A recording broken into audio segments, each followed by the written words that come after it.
Start. இப்போ find the number of terms இந்த AP கேட்டிருக்காங்க. 3,6,9,12 .111 கொடுத்துருக்காங்க. இது டேர்ம் 1, டேர்ம் 2, டேர்ம் 3 அப்படி சொல்லணும். இந்த லாஸ்ட் நம்பர் கொடுத்துருந்தாக்கா இதை லாஸ்ட் டேர்ம்னு எடுத்துக்கணும். இதுக்கு வந்து ஃபஸ்ட்டுக்கு எப்பயுமே ஏ எழுதணும். ஏ இஸ் ஈக்குவல் டு இதில் கொடுத்த நம்பர் 3 எழுதிக்கோங்க. அடுத்தது வந்து டிஃப்ரெண்ட் கண்டுபிடிக்கணும்.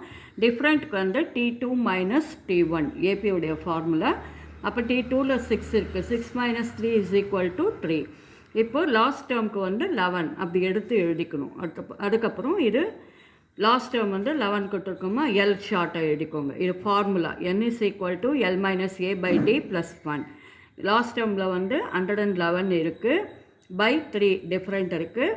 அதுக்கப்புறம் ப்ளஸ் 1. இது வந்து ஏக்கு வந்து 3, அப்போ ப்ளஸ் 1 போட்டிருக்கோம். அப்போ இதை ரெண்டுத்தையும் சப்ட்ராக்ட் பண்ணிவிட்டு இதை டிவைட் பண்ணணும். அப்புறம் இந்த ப்ளஸ் 1 ஆட் பண்ணாக்க 37 வரும்.